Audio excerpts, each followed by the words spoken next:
Hey everyone, welcome back. Today we are going to do some improv at Rapid Fire Theater. So let's go check it out.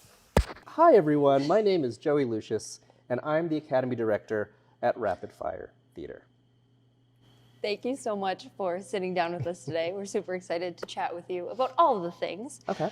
So we can just start with you maybe telling us a bit about yourself and how you came to work at Rapid Fire Theater. Sure, yeah. So I have wanted to work in comedy for the longest time, ever since I was a little kid. I feel like, when you're in elementary school and you have to list down your occupations, and I feel like the classic is teacher, firefighter, police officer. Mine would always have comedian, and always wanted to do it. I got really lucky. I got to work on a kids show on YTV called That's So Weird for a few years, and other little bits and pieces here and there, and a little bit of writing, and wrote for the online Beaverton for a little bit, and just things like that. And I've been with Rapid Fire Theater as a player since 2007, and just as time went on, I always ended up coming back to Edmonton. I really love this place, and yeah, it's like a second home. Very excited, very lucky to have the new theater. And a couple of years ago, I put my name in the hat to become the Academy Director in charge of all of our educational programming, and here we are now. Wow, congratulations. Yeah. Thank you. Quite the resume that you have. What would you say is your favorite, I guess, position in your career thus far? Because you talked about writing, Academy Director, you've probably met a lot of people, done a lot of things.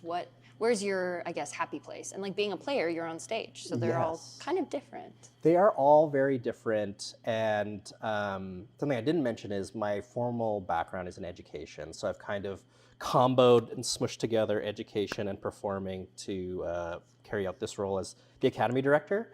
But I think still my happy place is performing. It'll always be that. That'll always be the most fun. That'll be the thing that always is the most soul satisfying for sure. So. And as a player for Rapid Fire Theater, doing a lot of improv, for folks who maybe aren't familiar with improv, what is it? So improv, in the context of theater, improvised theater is theater without a script. So we're making it up off the top of our head. So we're getting suggestions from the audience, and that's what's inspiring what we do on stage. But really, we're all improvising all the time. We're doing it right now. So yeah, it's in the broader sense, we are all improvisers. We are. Very transferable, that skill, being able to think on your feet and Yes. go with what's given. Maybe a scene doesn't go in the direction you thought it would, and then you just kind of have to react and go for it. Absolutely. I think that's something that we really champion here, is the overlapping skills that improv allows people to do. We offer classes like Improv for Anxiety, where folks can come in and kind of dip their toes in improv without having to focus on performing, but all the other positive skills that improv offers, like you were saying, embracing failure, how do we turn failure into gold, saying yes to ideas, and trusting our impulse and taking fun risks. So if you're looking to take a class, please do that. You mentioned improv with anxiety. Yeah. What are the other classes that you offer? We offer all kinds of classes. So we have our main curriculum. We offer levels 1 through 5, where people work on the basics of improv and character work and storytelling, short form games that we do here every week, but also long form stuff. So scenes that maybe go on for half an hour or an hour, or maybe they have 2 acts. But we also have a lot of specialized programming. We have improv for public speaking, which ends up being pretty popular around wedding season. Shocking. We also have musical improv. We have an amazing show here, an improvised musical. It's called Off Book. It's totally made up off the top of their heads. They're making up lyrics, they're making up choreography. It's incredible. So those folks that produce that show, they also teach a musical workshop.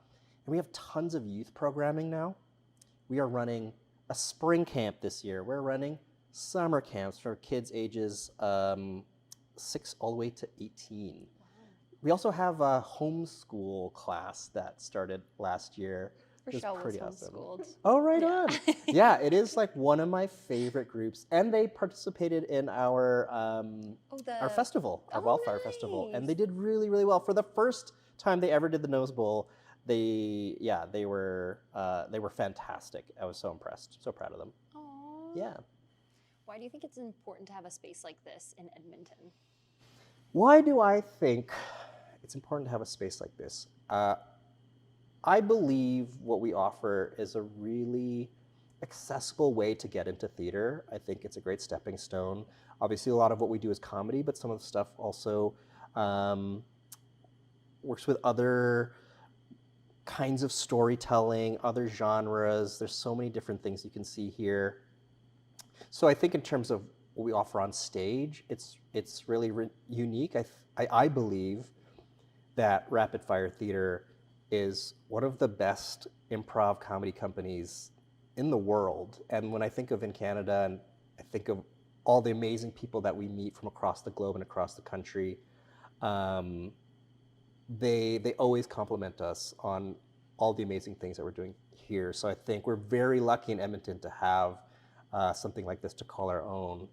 And as a space, I think it's really important because it is such a welcoming and inclusive space where we want to bring in everybody, and we are always trying to find new groups and community members to partner with. So from the homeschoolers to we have something called the Improv for the Fabulously Mature, and that is a jam session that we offer for folks that are 55 and up.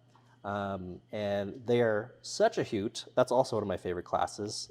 We meet 2 times a month on Mondays, and the stories that those folks have are incredible.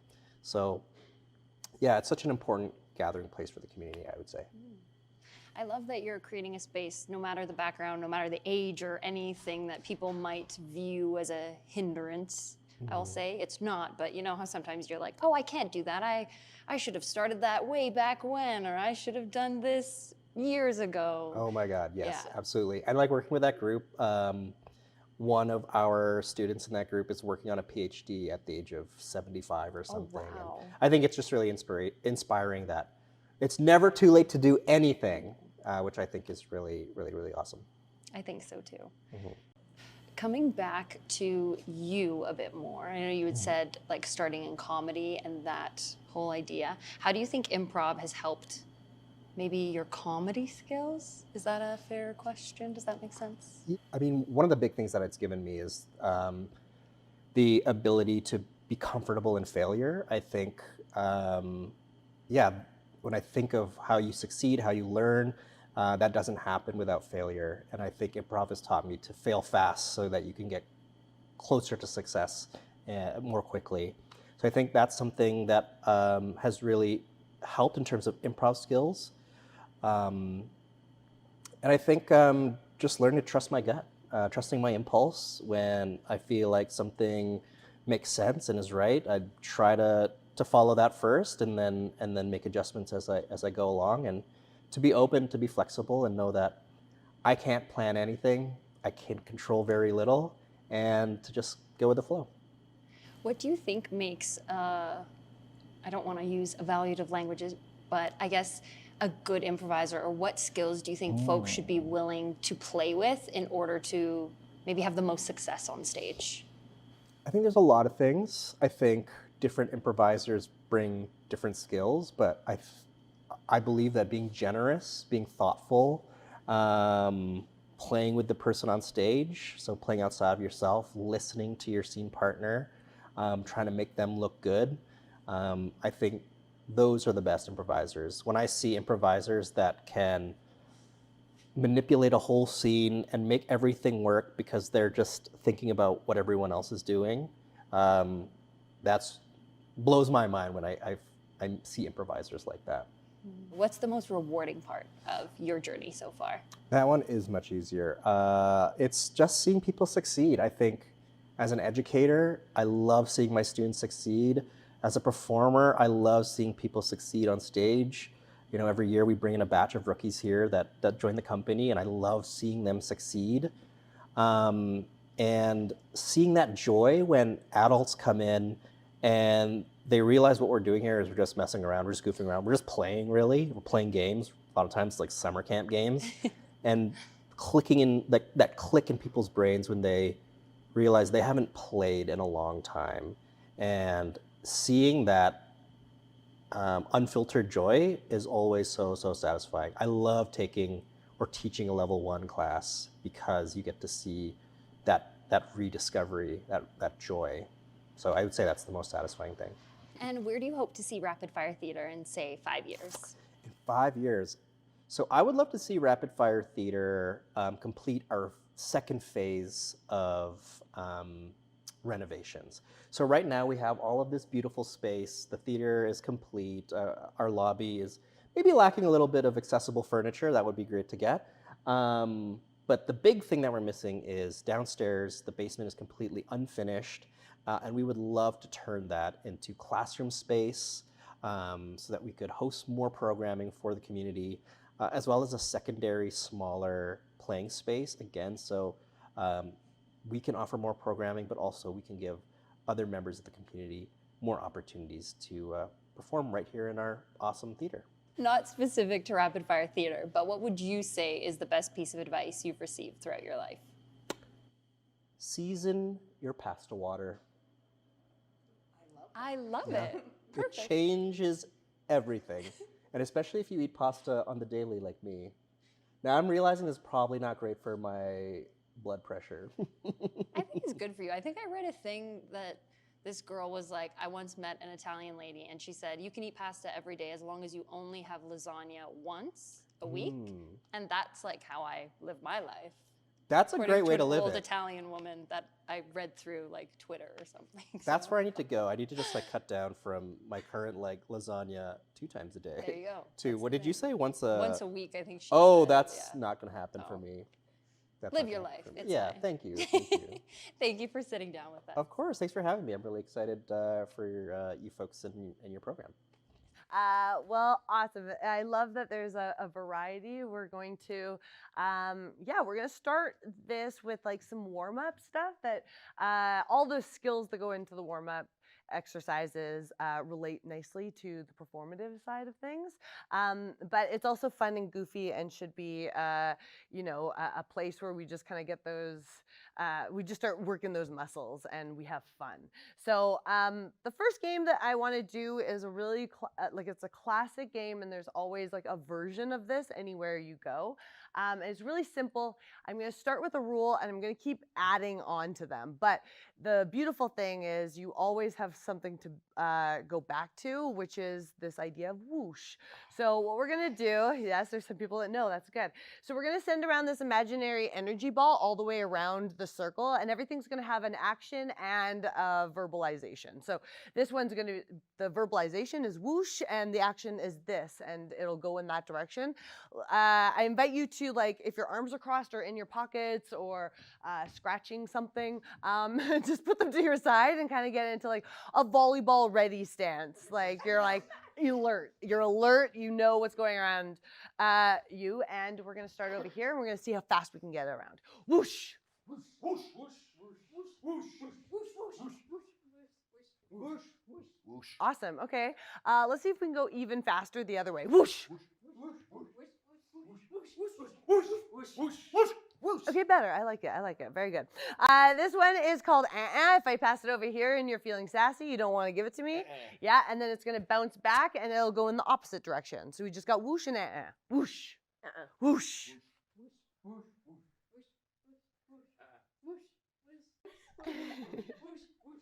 So I'm going to add some more things. I'm also going to add a bridge, so you can choose to activate the bridge whenever you want. But if you get an it's a nice option to just go over that person, or you can go the other way. just like normal. But you can do it whenever you want. You just go bridge, and it's gonna go over that person. You want to make eye contact with them, so you know.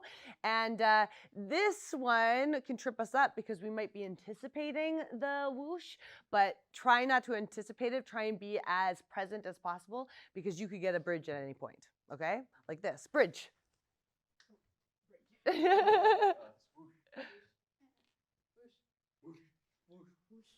Great, I'm adding another one. This one is called Volcano, where we're all gonna come together and we're gonna create a volcano erupting by going, whoa! Wow. Brilliant, let's do it all together.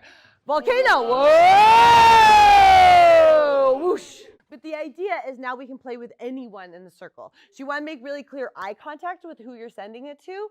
I recommend actually shooting your hand across and then you're kind of pointing to them. And that's how they know that you'll make it really clear who you're sending it to. And then they'll go zap and then zop. So let's try that. Zip. Zap. Zop. Perfect. Okay, freeze. I did say it was going to start there. So let's go back here. Zop. Bridge. I'm gonna add another one. This one's called Freak Out. You'll run to a different place in the circle when you say freak out. And I like to think of it as like the Muppets, where they're all like, ah, freak out! Ah! Whoosh! Zip. Zap! Zip. Whoosh! There was a request to play this game, Rabbit Rabbit. So we're gonna do that one now.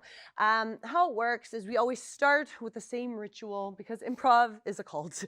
We're gonna start with chomp, chomp, chomp, chomp, chomp. Everyone's gonna do that. Then the person that's gonna start, in this case it'll be me, will say rabbit, rabbit, rabbit, rabbit. Rabbit, rabbit, and then I pass it to somebody else. So 2 rabbits to you, 2 to somebody else. And we'll just start there. So again, the idea is to make really clear eye contact and to be very deliberate to where you're going. So rabbit, rabbit, and then I make really clear eye contact, rabbit, rabbit. Then you're gonna do the same, rabbit, rabbit. Rabbit, rabbit, rabbit, rabbit. Rabbit, rabbit, rabbit, rabbit. Rabbit, rabbit, rabbit, rabbit. Rabbit, rabbit. Perfect. Very good. Very good. This time, we're going to do the same thing. I'm going to ask you if you're making it a question. If you're going rabbit, rabbit, rabbit, rabbit. Try and make it like a statement. And improv statements are far more clear than kind of being like, I don't know. And you do know. It's just a rabbit, rabbit, rabbit, rabbit. It is going to get more complicated and we're going to mess up. And that's the joy of it. Because improv is nothing without failure. We want to fail. We want to promote happy failure.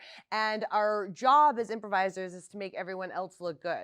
So go ahead and fail, and everyone else has got my back. It's a really nice feeling when it works.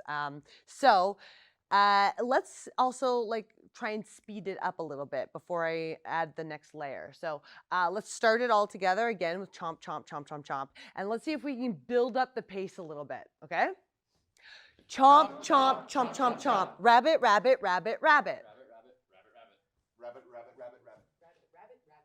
It's really fun if we can set a pace and try to be responsive to that pace. Some people don't have the gift of rhythm, so if that's not your strong suit, that's okay. But again, if we all can try and keep us on track, if we set that pace, it's really nice. It's a nice challenge to try to meet it, especially because it's going to get harder. So now, as I'm rabbiting, I need some folks to be collecting carrots. So the 2 of you are going to go carrot, carrot, carrot, carrot, and try and go in first and then out first, or next. In first, out second. Okay. Yeah? So as I'm saying carrot, carrot, or rabbit, rabbit, you're saying carrot, carrot. Okay. Can we try it? Yeah. Rabbit, rabbit, rabbit, rabbit. Carrot, carrot, carrot. Yeah, it gets complicated. Yeah. So rabbit, rabbit, carrot, carrot. There we go.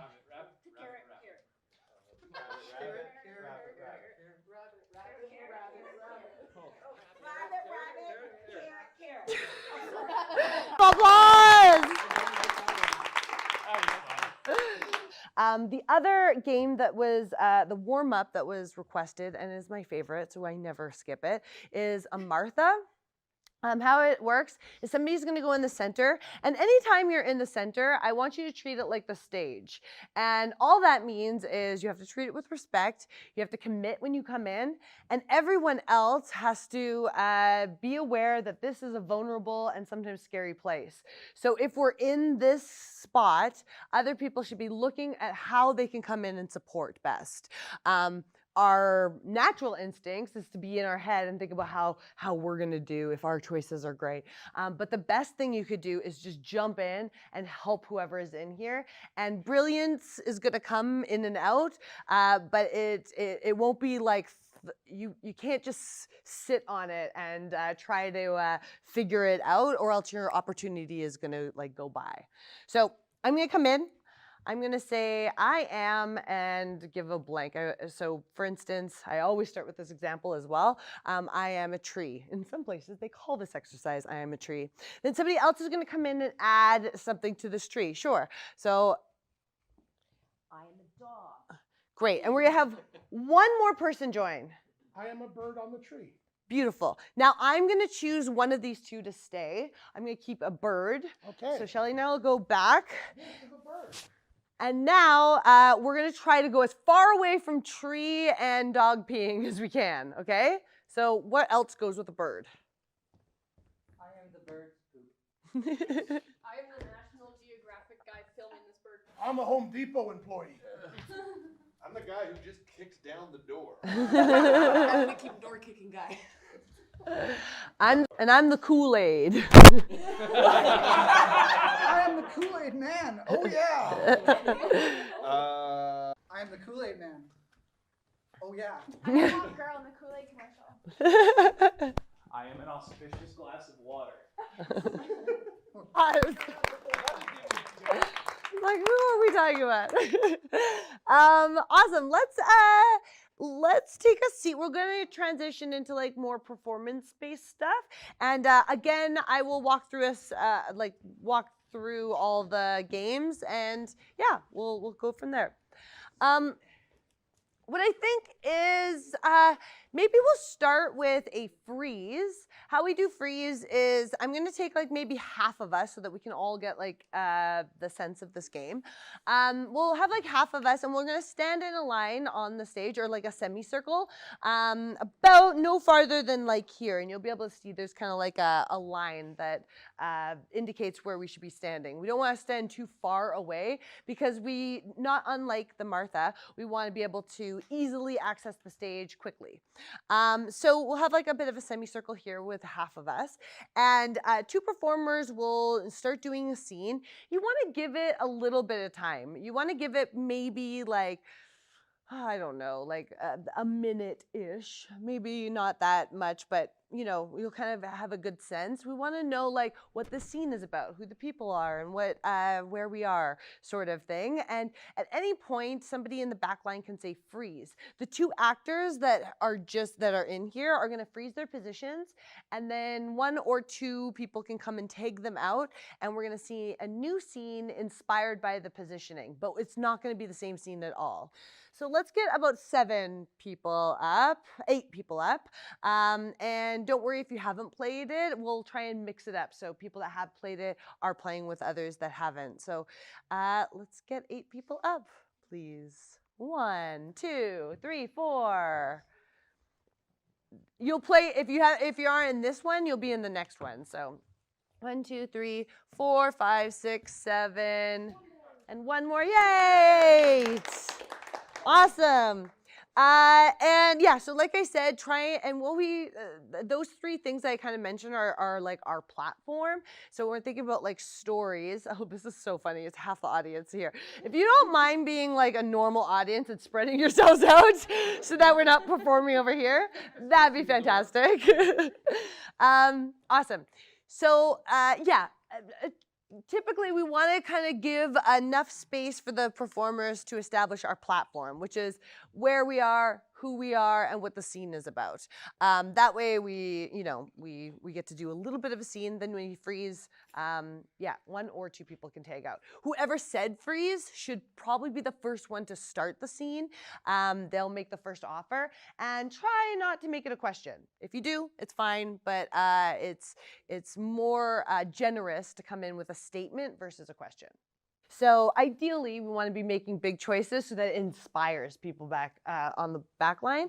But for me, when I play this game, I try and find a beat, which is like where there's like a big laugh or where there's like a natural kind of conclusion. That's like the nicest time to come in and take someone out.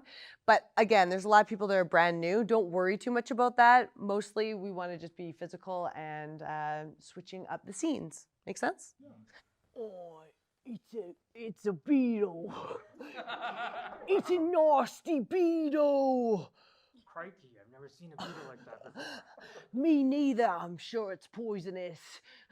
Perfect. I'm certain it's poisonous. Oh, tell my... Stay with me. Stay with me. Taking you, sorry.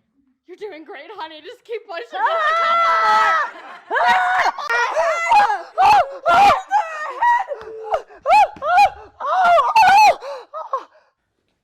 I think you should do it. Go into your parents' room, find the $5 and go to the movie. No, you can't. Your parents told you not to. It's a dirty movie. We're not ready. How dirty could it be? And like, it's only $5. Okay, Grandma, we're gonna go to the store. Hi. Yeah, I know. We're gonna go get groceries. We're gonna go get milk. Are we gonna get me some more teeth? We can get you teeth. Are you losing all your teeth? Yes. Hello, everyone. We just finished up at Rapid Fire Theater. How fun! So fun. I love theater and improv. It's so much fun, and just watching it, the jam was so fun. And like the games and warm-ups that they were playing are just made me want to be on stage doing it. Me too. It brought me back to like high school. And a really fun and welcoming space. You know, Yeah. some of the folks in there had a lot of experience doing improv, some folks less experience doing improv, but everyone got up on stage. Everyone was involved in the warm-ups, Yeah. took part in the games, which I think speaks volume for the environment and the atmosphere that's created. For sure. Because theater and acting are a very vulnerable thing, and you know, you're not always feeling vulnerable and comfortable in order to, you know, put yourself out there and be on stage, but everyone was doing it there, so seems like a really, really fun experience.